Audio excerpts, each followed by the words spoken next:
Well, good afternoon, everybody. It is rain, sleet, snow, hail, constant downpour, and in this case, even a little sunlight. Pickup Lines continues. I'm Ernie Zuniga.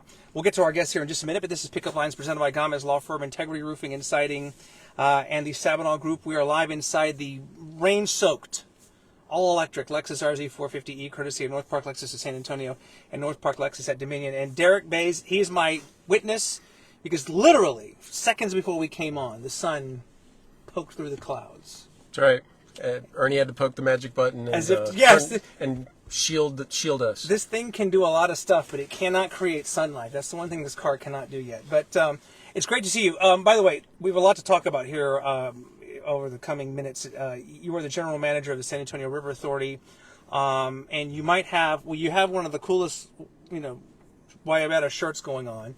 You might have the best, most scenic scenery outside of your office, because beyond the trees literally behind this car right now, you can explain what is behind us. Yeah, so we're sitting on the banks of the San Antonio River at our main office on Gunther in King William District, and we are fortunate. We've got a old building right here on the river, and we can look out every day at our office and see what we do go by. If I were to put this car in neutral and let it roll backwards right now, we would literally fall into the river. I told Ernie that would add some excitement to this broadcast if we did that. Then I would have no car for tomorrow's episode, which would be a problem. But we have a lot to talk about here in just a little bit with the San Antonio River Authority, because I think I'd like to think you're going to learn a thing or two. I certainly did, kind of in the work leading up to this episode.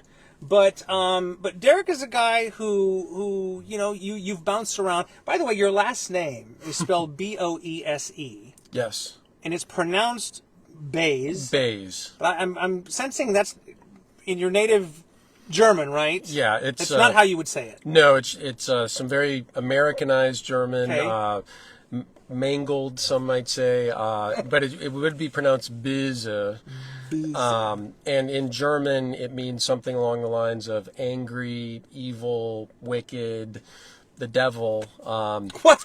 Something along those lines. Wow. Okay. And apparently, at one point when my kids were young, we had a German, actually a babysitter who was from Germany, and she couldn't believe our name because apparently little kids in Germany are sometimes called, you're being a little Boese. Like you're being bad, like a little devil. So, yes, that's the last name. So you're like literally Derek Evil. Yes. Okay. Well, I've known you enough to know you're a pretty nice guy and everything. And I will say this, you are, we've hung out in fiesta, social settings and everything. So I know you to be a fun guy with a great personality. And I want to ask you in just a little bit about how you translate that into your work here, because you do very serious stuff. Before we get to that, I must congratulate you. You recently engaged. Oh, thank you. As of just days ago. To the beautiful Allison Reyes. To the beautiful Allison Reyes, whose father quite literally sat in this seat just a few days ago. I think last week. Yeah, it was very recent. Very recent. Or at least I didn't know about the engagement, and he was here. There's a lot of pressure right now. Good luck with because of that, too. Fernando has set a very high bar for your show. Yes, he was great. He was great, and I'm sure you're going to be fine. I think it's fitting that it has rained a lot today, because as I was driving down here, I was thinking, my gosh, when we get a significant weather event here in San Antonio, you're probably one of the few people that you literally pay attention to this for a number of reasons. And how would you explain that? Yeah, so San Antonio River Authority, we say our mission is safe, clean, and enjoyable. Right. And the flood part is the safe part. So we work with partners all throughout our region. We go from here in Bexar County all the way down the river to Goliad, basically down to the coast.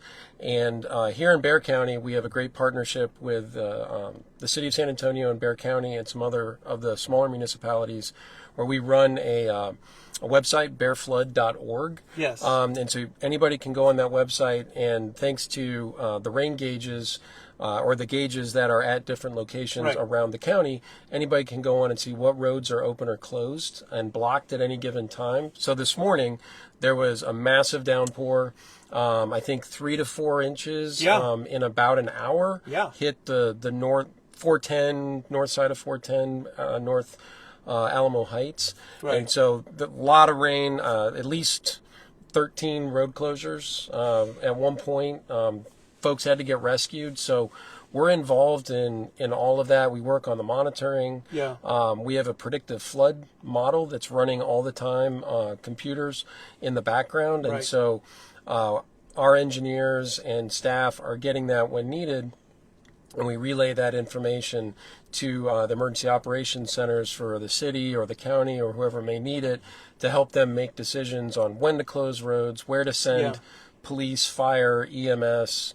Also, all that is going on sort of behind the scenes. We're providing information to those key decision makers. Well, let me just thank you for the Bear Flood website, because I will tell you candidly, when I was on the news, many mornings when there was a weather event, we would log on to that, just like you said, anybody else can do it.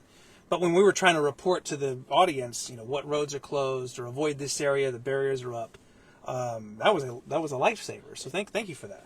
I've got some great technical staff. Seriously. I actually have one of our engineers, Wayne, who is not only a professional engineer, but he's also a meteorologist, which is, to say an unusual combination would be an understatement. But it takes folks like that with some really amazing skill sets to put that website and all the technology behind it to use. But I have a feeling that some people, I think most people who see this are going to say, oh, of course I've heard of the San Antonio River Authority. But maybe, do you guys ever get confused with SAWS? Often. San Antonio Water System. San Antonio Water System, yeah. Two different things. And we're a fairly unique river authority in the state of Texas, too. There are 15 river authorities throughout the state. We're one of two, I think, that actually has an elected board that is a taxing entity. The rest are appointed by the governor. The rest sell water. That's how they get their revenue to do their operations. We're not in the water supply business. Right. Here in San Antonio, most folks know SAWS, Sure. and they're the big provider. So we have other missions that we focus on. The flood work is part of it. We run floodgates. In fact, one of our floodgates is maybe 300 feet downstream from us right now. Right. We do a lot of water quality, environmental health of the river. And then we run parks. We have a major recreational component, so we maintain Mission Reach, which is a park, Museum Reach, which is a park, San Pedro Creek Culture Park. We've got parks we have parks in every single one of our 4 counties that we own and operate. So we are fairly unique, both in the San Antonio region and also throughout the state. And it goes back, you guys go back to the 30s, the 1930s. I mean, it's not like San Antonio River Authority just showed up, came along. You've been on since, was it 2021? 2021. So you've been here a handful of years now, and you've got a great sense of what's happening. And you host events, which we'll talk about in just a little bit. You've got one coming up later on this week. So the man wears a lot of hats. A lot of hats. Hats. Yeah, we've been around since the 30s. And fun little fact, in our enabling statute, the first thing that it says that we should look at is navigation for the San Antonio River. Because at one time there was the thought that you could get barges up the San Antonio River from the coast to here for shipping and business. Oh, like all the way, okay. All the way from the coast. Yeah. So some people may forget, and correct me if I'm wrong, but San Antonio, 300 years ago, was founded large part because the river was here and people wanted to be near the water. No, I think the Native Americans, the indigenous people, the history goes back, thousands of years. Right. And the river is very, very important to a whole number of different groups for that very reason, because it brings life and you need water to survive. And so it's a really big deal. And that's why you see so many years of history here on the banks of the San Antonio River and San Pedro Creek, for that matter, too. Yeah, can't forget about the creeks and everything, and just the hundreds, if not thousands, of miles of waterways and everything that are under your watch. You've got a lot of education. You have a military background, which we'll get to here in just a minute. But your work with water, some people might think, the San Antonio River. But didn't you not once upon a time help tame the Mississippi River? I don't know if I would say tame. Monitor. So in New Orleans, in Louisiana. In my past life, in 2006, I got out of the Army. I was a Corps of Engineer officer and got out and moved to New Orleans less than a year after Katrina. I was going to say, you're one of the few people I've ever met that, as so many people were leaving, because this is the 20th anniversary of Katrina here, August 29th. I'm sorry, you're right. 2005. 19th anniversary. You're right. Yep. I'm sorry. But I'm saying, as so many people were leaving, you're one of the few people that actually went to New Orleans. Yeah, so I was, I did 11 years active duty as an Army Corps of Engineer officer.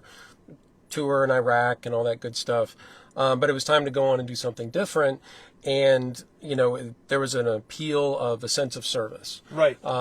Why I joined, big reason why I joined the military to begin with. And then when I was looking for a job, when you get out, I wanted something that I thought there's that giving back and that sense of helping others. And Katrina, devastated the city of New Orleans, over 1,000 lives lost.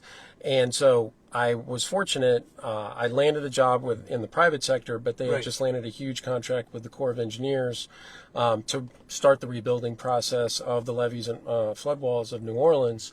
So I jumped into that. I was the chief of staff for one of the Corps' Hurricane Protection Office, and over time changed a little bit. And in 2015, I became the director of one of the levee districts that makes up part of New Orleans. And then in 2017, I took over as the head of the Flood Protection Authority East, which runs the hurricane defense system for the vast majority of the city. So that was 200 miles of levee and flood wall, floodgates. We're on call all the time. So did that for 4 years. And that is, talk about a sense of service. In 2020, during COVID, we activated for storms 7 times. It was just in the middle of all that. We were in the cone. New Orleans was in the cone 7 times. The cone of uncertainty, right? On the hurricane, when hurricane season rolls around, you probably get a little nervous. Yeah, well, but going back to one of your early comments about paying attention to the weather, right? That's been drilled into me for since 2006. I pay a lot of attention because of what it can do. You've seen the really bad things that can happen, both here in San Antonio, a city like New Orleans, anywhere that has, major events. Whatever it might be, that can really damage people and property. I've heard the expression "Mother Nature is still undefeated." I mean, it's just no matter what infrastructure you put up, sometimes Mother Nature is what it is. This is Derek Boese, by the way, the general manager of the San Antonio River Authority. You've bounced around with military life and everything, but I know you spent time at Fort Hood. And you got a degree at Rice, I believe. But there was a time, was it in 2020 around COVID, where you were kind of itching to get back to Texas? Yeah, there was a little bit of that. So this is my 3rd time living in Texas. So went to Rice, got my civil engineering degree there. Then went into the Army, was stationed at Fort Hood, now Fort Cavazos. Correct. From 2000 to 2003. Deployed with my engineer company to Iraq in the initial ground invasion. And then, so I've got a lot of friends, been here in Texas a lot. And I was feeling like it was time to do something different. And my son, who's now 21, he super interested in scuba and water and engineering. So that led him to Texas A&M Galveston. And he's actually just started his senior year there in ocean engineering. So there's, it's in the blood. The apple did not fall far from the tree, I guess. That's good. So maybe you'll follow in your footsteps. You never know. You never know. So we're talking about the San Antonio River Authority and kind of like your personality. How do you there's so many different things that you do. How do you try to inject your personality and make, you raise awareness, educate people? I know that there's an effort to educate young people. Yeah. So again, going back to wearing a lot of hats, what is your approach to running San Antonio River Authority and messaging and branding? Well, I think, this is every job has its own challenge. Yeah. This job, there was, in some ways, a luxury in New Orleans we were singularly focused on hurricane protection, Mississippi River flooding. Right. Here, we have obviously not hurricanes to worry about, but we do have flooding to worry about. Sure. But our mission is much more diverse for those things that you mentioned. And so I have a great team that helps keep track of all of those different efforts. But yeah, it makes for a very interesting job because this morning, we could be, looking at the weather and what might be going on with, floodgates or low water crossings. And then I know we're going to talk about it later, but in the afternoon we might be talking about the kayak race that we're planning for this coming Friday.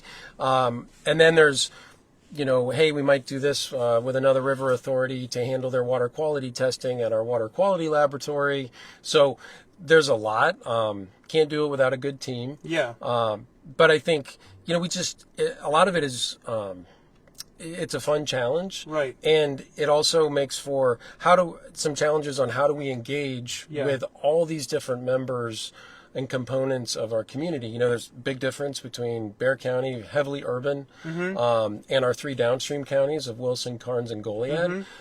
Both of those, those groups of counties have their own concerns: urban, rural, ag, stormwater runoff. Right. A lot of things there. But then they also have different desires in terms of what the river means to them, Right. what amenities they're looking for. So I think we have to hit on those things. At the end of the day, people like to be around water, and they want an environment Right. that is healthy, and they can do activities either in or on the water or adjacent to it. And that sort of permeates everything that we do, is how do we keep the river safe and make it so that people can really enjoy it. And that's the thing, to your point, people like to be around water, especially clean water, or an ecosystem that is, clean, if you will. And that means you getting in the water sometimes. And that means that you're paying attention to the plant life. That means you're paying attention to the animals, if you will, that are in the water. And you've done a lot of fascinating work. I think some people will be surprised to know, like, how closely you have to, about invasive species of plants and animals, and how closely you personally have to pay attention to that kind of stuff. Yeah, there's a whole lot. We talk about apple snails quite a bit, which are an invasive species. Aren't they like this big? They're and they leave this pink goo slime on the walls that you see sometimes. Between our staff and some contractors, then a lot of volunteers come out and help us scrape those eggs off the walls. They're an invasive species, and we need to get rid of them, or at least keep them under control. Once an invasive species is in, it's very hard to manage. And so that's why we don't want zebra mussels. We do not have zebra mussels here in the San Antonio River, which is, we don't want that. We're fortunate. There are a lot of other places in Texas that are dealing with that, but we don't want them to come in. And so it's balancing all those different needs of getting the apple snails out. Even the, those suckerfish that people like to put in their aquariums? Yeah, sure. The plecos. Are they the ones that put their mouths up to the glass? Yeah, exactly. Well, we have problems with those because those are those are invasive. So people will dump their aquarium. Did not know that. And so they will dump their family pets in there. Unfortunately, I've seen on San Pedro Creek a goldfish, probably a koi about yay big, which has no business being there. No business being here. Oh my gosh. And so we have to, catch those and get them out sometimes. Seriously? Yeah. So there's all sorts of funky challenges to deal with. You mentioned mussels a little while ago, which again, I wasn't even thinking mussels as it relates to the San Antonio River and everything, but you guys have spent multiple years researching, is it freshwater mussels? Freshwater mussels. And the impact they have on the water here. And you brought an example here because this really blew my mind. Yep. That is, it's supposed to be a mussel. It's a 3D model of a mussel. But you guys 3D print mussels. Yep. For what purpose? Well, so we can put little trackers in there, and so we know how the water moves them. And so the long-term goal, which we achieved the first part of this year, was to reintroduce freshwater mussels to the San Antonio River. It took years of our staff, Texas Parks and Wildlife, a lot of investment in nurseries or, aquarium nurseries, if you will, to grow little tiny baby mussels, get them to a point where they were, they could survive, with the goal of reintroducing them to the river, which we did the first freshwater mussel reintroduction in the state of Texas earlier this year. And they're really important because they're filter feeders. And for one thing, the river has to be healthy enough for them to even survive when they go in. Is it like the kidney of the, or the liver of the liver of the river. Okay, that sounds better. I like the liver of the river. Seriously, okay. Yeah, that's what we call it. I will never take them for granted again. No, but just this goes is a to big show deal. that you go through the painstaking process of printing these things, 3D printing them, and you'll tag them or you'll Yep. and just in the interest of keeping Just knowing how the water flows Yeah. and where the best locations are. my gosh. So we reintroduced thousands of baby mussels, live baby mussels, earlier this year, to help propagate, and they help clean the water. So they clean out all the a lot of nasty stuff. seriously. So it's a great thing. We're really excited about that and looking forward to keeping that momentum going and reintroducing more. I know some people like to bag on the Riverwalk water sometimes Sure. and everything like that. You've heard all the jokes and everything, I have. but I mean, I don't think people realize or have a sense again of just the painstaking work that goes on round the clock, year round. And like you said, people dumping trash in the water, dumping pet fish in the water, all those things you have to account for. We have to account for it. Our crews, they're probably out there as we speak on Mission Reach. Yeah. Because every time there's a heavy rain, all of that trash that's on the ground Right. will make its way into either the river or Yep. a tributary. And some of it ends up behind Olmos Dam, and the city of San Antonio has to deal with that. Right. A lot of it will end up down on Mission Reach. And so on a typical year, our crews pull about 150,000 pounds of trash out of Mission Reach alone. And that's why we have this, ongoing education effort Yeah. for people to be aware. Like, if you drive a pickup truck, Yeah. I've driven one a lot of my life. Sure. But when you have something in the bed and you throw, your old cup back there and you drive down the road and Right. it bounces out and Right. well, it lands in the gutter and eventually it makes its way somewhere. Gonna float. And so that's why we want people to, secure their trash cans. Yeah. Pick up your dog poo. That's a big one. People, the river, I would say the 99% of the time is actually clean enough to swim in, even though there's a perception that it is not. The challenge we have is when we get a heavy rain after a day like today, the E. coli level starts to go up. Of course. Because all of that runoff from things like not just dog poo, Right. but that is a component. Of course. But those animal E. coli make their way into the river, and so it takes about 2 to 3 days to flush that out of the system after a rain. But yeah, most of the time the river is clean. Fishing, kayaking, all that kind of stuff. And people will be kayaking in it on Friday. Before we talk about that, I mean, when you were a kid, you've always wanted to be in the military, right? You wanted to be a Marine? I did want to be a Marine when I first thought about all of this. My dad asked me in around 9th grade, what do you want to be when you grow up? Right. Both my parents are PhDs, so when I replied that I wanted to be a Marine, that maybe set them back a little bit. They said, well, you've got to go to college. And I said, okay. And then the Army gave me a great ROTC scholarship, which made There you have it. so, it enabled me to go to Rice. And then one thing led to another. And it's paid for your master's degree. And oh, by the way, he's an attorney as well. In the state of Louisiana. In Louisiana. Okay, so you Have to caveat that. Okay, I want to be clear. I don't want to get you in trouble with the State Bar of Texas or anything. But so you have to have a passion to do something like this, and I would imagine. Do you remember the first time as a kid or as a young adult when you saw water and something drew you to that, or you realized that this is where I wanted to make a career, make a life? I mean, I think it's probably a combination of chance and being interested in those things. I mean, I have memories going back, till I was very, very little. That I'd go fishing with my grandpa and my mom. My grandparents lived in South Dakota at the time. We'd go out to the Black Hills and fish for trout, all that kind of stuff. And so it kind of was in my blood early. Yeah. You go away from things when you're in college, and Sure. I rediscovered fishing and got really into largemouth bass fishing, especially here in Texas. Really big fish. For sure, yeah. I have a 10-pounder on my wall at the house. Okay. But so it's I've been exposed to it for a long, long time, and then just when I got out of the Army and I was, what do you want to do with your life Right. at that point? And I had a number of different opportunities. But New Orleans, for all of the terrible things that happened with Katrina and the devastation, the opportunity to work on big things, important things, to help people, that's what led me there. And it was all water. It was all water related. Yeah, for sure. And it's just put me on this career path of, river flooding, hurricane, storm surge, you name it. So it's a fortuitous opportunity.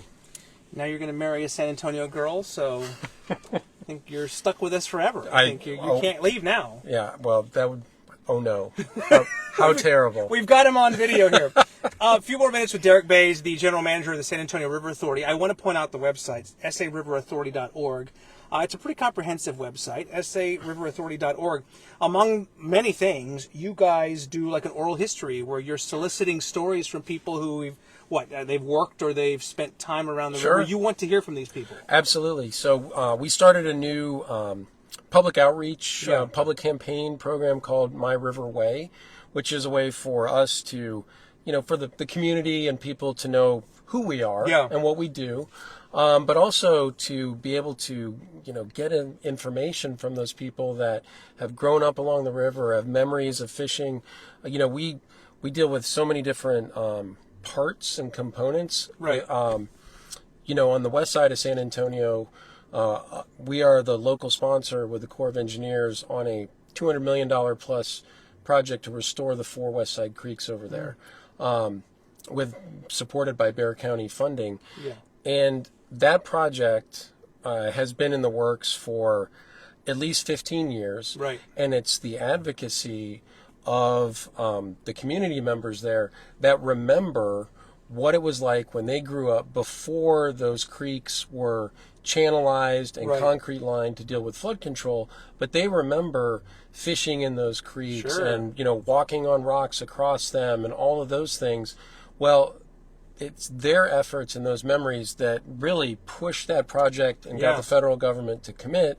Well, we want to just capture those kind of memories because they mean something, not just for a federal project, but it's important to help people understand how to relate to these creeks and rivers that run through our communities are so important. And I would think somebody's got pictures out there, or you never know, somebody took a little picture or something of, Absolutely. Back in the day, you'd want to get your hands on that.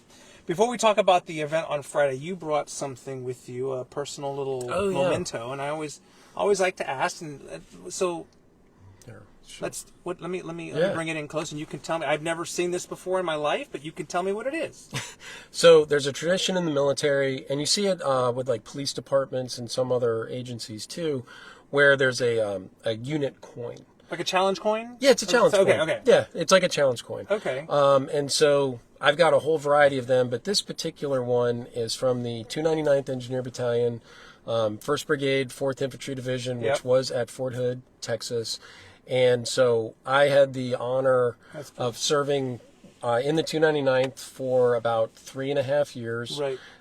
And the last 2 years of those, I was the Alpha Company commander. So I was a captain, and I was in charge of. I was fortunate to serve alongside a lot of great people. Yeah. And I was privileged enough to lead them into Iraq in the ground invasion of '03. So this thing. It's the only one I have.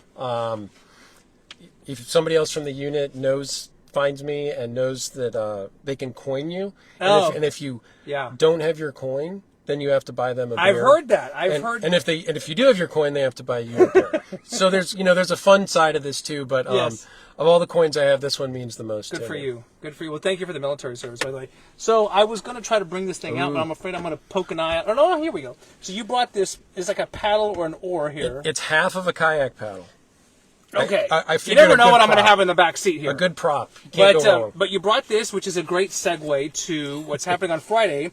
It's Race the River, and this is, again, an opportunity you may not realize. A few times a year. 4 times a year, people have the opportunity to get in the water. Yeah. So for the last couple of years, we have been hosting or supporting kayak races along with our affiliated nonprofit, the San Antonio River Foundation. Shout out to Freydis Seligson, their executive director, my counterpart. But so there's 4 races that we host. The one coming up this Friday, Right. Friday, September 6th, is on the downtown Riverwalk Loop, 5 miles, 6 laps around. First time we've ever done it at night. So that'll be nice. We partnered with Go Rio, City of San Antonio, and Visit SA because there will not be any barges running for a couple of hours. Nice. Safety, got to Sure. keep the kayakers safe.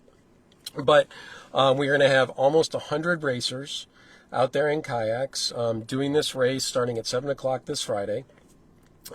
So the race is full. I will tell everybody we are booked up. So no more room to kayak, unfortunately. No more room to kayak this year. But if you want to come out and have a good time on the Riverwalk Yeah. Loop, support local businesses, cheer somebody on who's racing. I'll be out there racing. Okay. Come on down. We encourage everybody to come on down. We do 4 races a year. If you missed this one, then our last race of this calendar year is coming up. I think it's October 5th. Okay. And it's in Wilson County. You can either do a 6-mile or a 12-mile race. So those are 2. Earlier this year, we did a Mission Reach race, which you could do a 5 or a 7-mile version of the course. Okay. And then for crazy people, and I say that because I did it, we also host a race down in Goliad, which is 17 miles. Oh my gosh. Yeah, it's a heck of a upper body workout. I was the worst part is the drive back. Yeah, you're trying to drive a steering wheel. Yeah, and you're just sore and stiff, but we've got a great events team that puts stuff like this together. They're really creative. It's not just the kayak races. Coming up as we get closer to Christmas, right. We got a thing called Holly Jolly Kayak, where I think it's 2 Wednesday nights. There won't be any barge traffic up by the Pearl, and people can come out and kayak up and down that with all of our Christmas lights set up. It's a beautiful setup. So we Fiesta, you guys do stuff too. Fiesta. We look for ways to engage the community and make it fun. It's not just kayaking. Yeah. We partner. We help different entities host kids fishing clinics, Right. so that kids that don't have the opportunity or live in a more urban area and have never been exposed can come out and learn how to fish. Man, I run it. There's just so much and education. Yeah.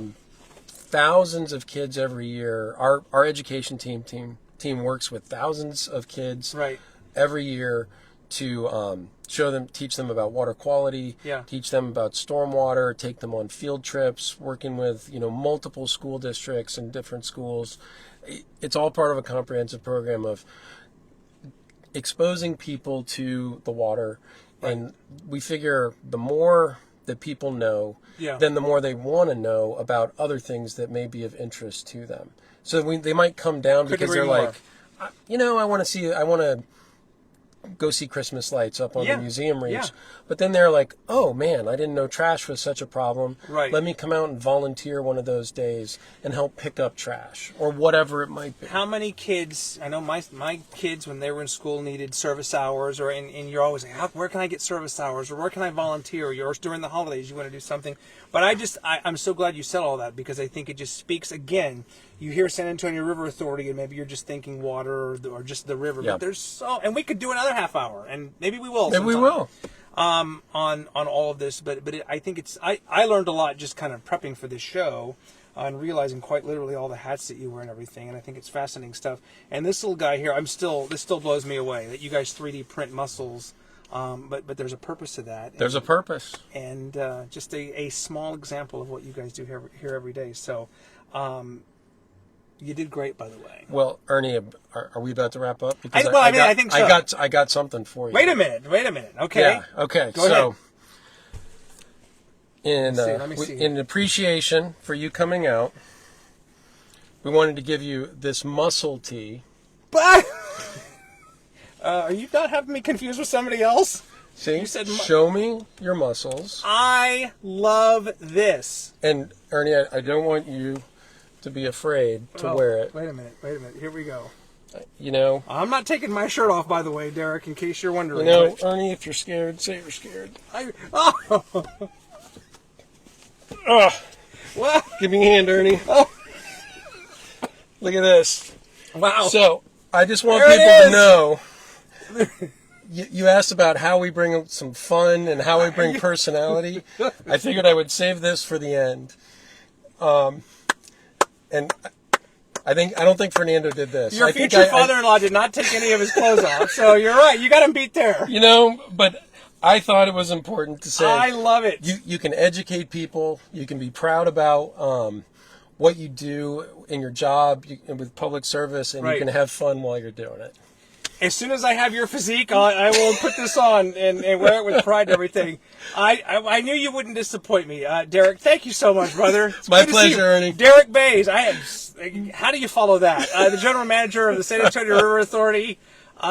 Even after disrobing in my car, his job is safe. Thank you for everything you do. No, thank you, Ernie. SARiverauthority.org.